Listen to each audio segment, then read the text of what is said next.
All right, hello. In this video, we're going to be reviewing for the Chapter 8 test.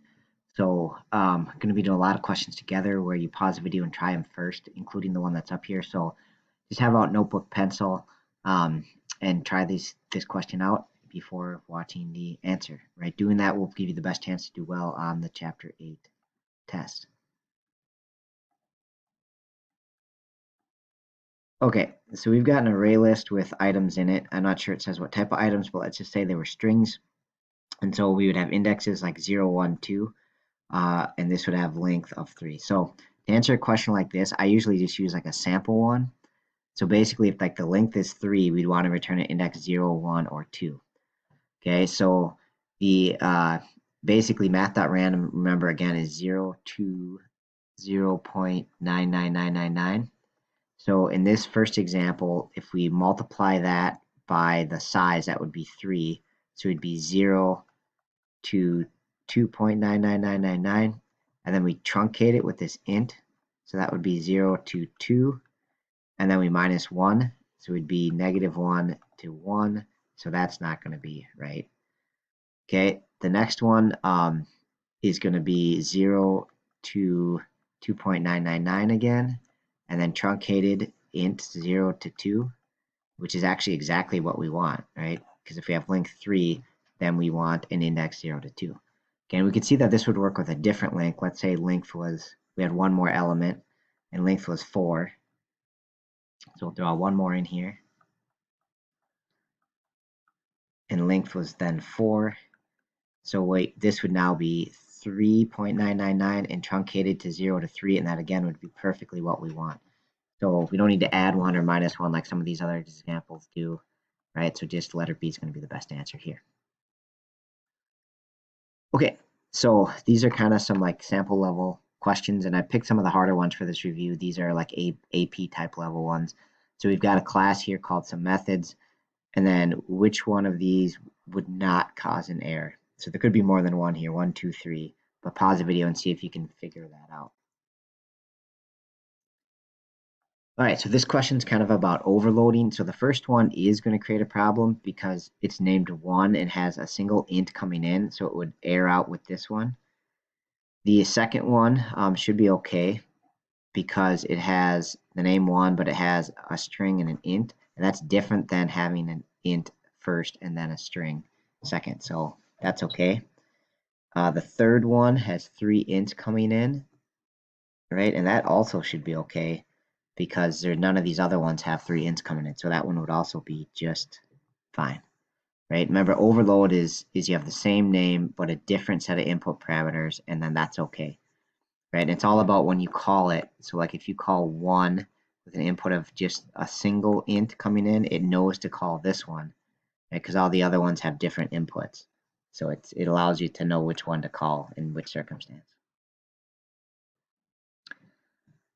Okay, so we're going to have this student class, and it's going to have a private int age and a private string name. So these are our like member variables or instance variables.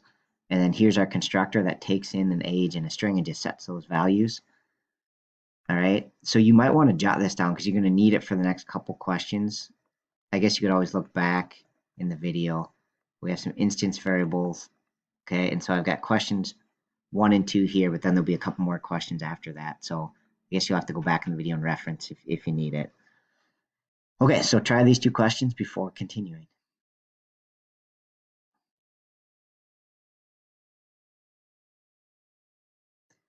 So I guess this question I don't like a lot, but it definitely, if it's private, it can be used inside this class right here, right? And I wouldn't say only in methods, I guess. It could be used, it is used in the constructor here and stuff. So probably not only in methods, but certainly it could be inside the methods of this class. You could use it. Okay, and you can't do student.age because it's not a static variable and it's not public. And it doesn't matter if you import or not. So I think A is probably our best answer here. And then if you did want to allow access to the age, you would make a method right here that would be public int get age. Okay, so again, the idea is, and then we just sorry, I should open and close, and it would just return that age variable. Okay, so the way Java does it traditionally is you make the variable private, but then to be able to change it or get access to it, you do like a get and a set method. So you'd make a get age method here, and then you'd also have a set age method, which I can show on the screen here in a second. All right, so there's what the set age would look like. It'd be void, and you just set the age variable. So you have a get and set. The variable itself is private, but you have public methods that allow you to get it and set it. Okay, so this one you kind of have to reference back, and it's a little bit goofy, but we're in the main of a different code, right? And we're going to make an array of students, right? And then we want to scan. So we're going to populate this. Looks like we're going to populate it with 5 different students. So we're going to loop through each spot, each index. Okay, and we want to set the ith spot each time with a new student based on the what the user enters for the age and the name. And there should probably be a prompt here, like there should be a sysout print probably right here, like saying please enter the age and the name, right? But I didn't put that in there for some reason. So anyways, imagine that they're prompting them and then they enter the age and the name, and then we want to store a new student in each spot. So you have to use this constructor and some other code in this one. So this is a pretty tricky one, but see if you can figure out what line goes there. Pause the video, right? We have to make a student and put it in this array.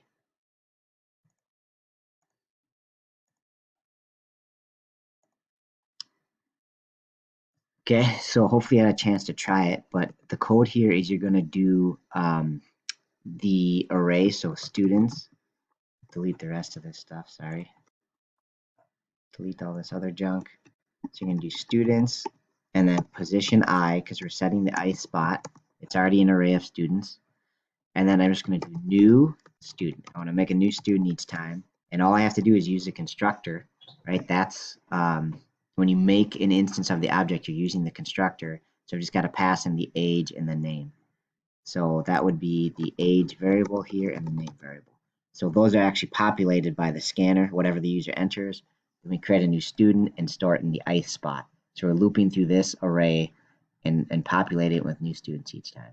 So that's pretty tricky, but I think I took this from like a sample AP question or something like that. But that's what it would look like. Hopefully that makes sense. Okay, so same student class as before. So now we're saying it has been populated, and then we want to do an enhanced for loop to find the sum of all the ages of the students, right? So how would you do that? And you can look back, we assuming we have a get and a set age method. We have a get age and a set age method in our student class and this constructor. So pause the video, give it a shot.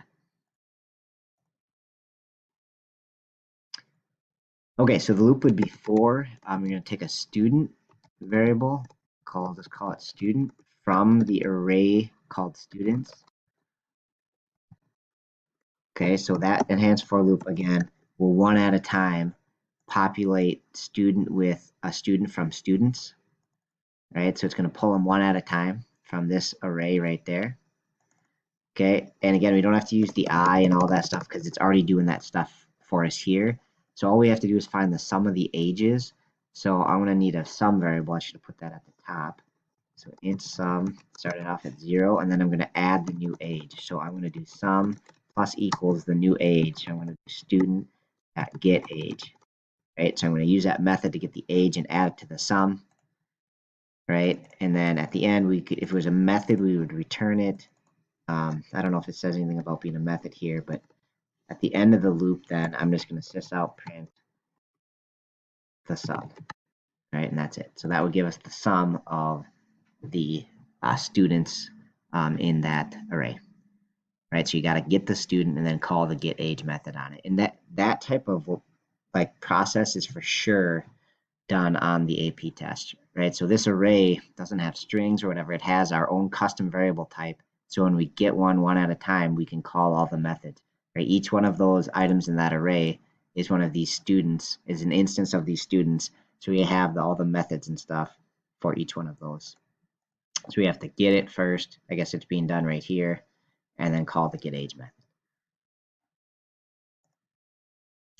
Okay, so next up is another example, again, just doing classes and objects. So here we have a class called point, right? And it just consists of like, it's like an XY coordinate plane point. So it has an X coordinate and a Y coordinate, and they're being set in this constructor. And the default constructor, it looks like they're both set to 0, right? And there may be some other methods and stuff. This is what they usually do on the AP test, say stuff like that. So you kind of got to remember this again. So you could either write it down or just flip back in the video as you need it. So the question is, we're going to make a circle class, right? Think of geometry class here. We have a circle class. And so the circle is going to consist of a point, which is the center, and then a double value representing the radius. So we want to construct a circle where A and B is the XY center and R is the radius. So which one of these would be valid? Again, there could be more than one. Which one of these is a valid way to set these two variables in the constructor? All right, we've got to set the center and the radius. So I'll flip back one more time if you want to look at that. And then see if you can figure out which ones are correct. So letter 1 looks like valid code, but because there is a default constructor, but it doesn't set the center to be A and B like it says in the direction. So that one doesn't work. 2 is pretty much exactly how I'd expect it to be. You make a new point with A and B as the coordinates and set it as center, and radius you set to be the R that came in. The third one uses the default constructor, and then it sets the x and y to A and B and the radius to R. And this will work as long as x and y are public variables, right? If they're private, then you have to, set them with a get method or use the constructor. So I have to look back here, and they are private, so we won't actually have access to them. So you won't be able to do those lines there. So these lines won't work. So this one is out. So only number 2 is the only one that works here. Okay.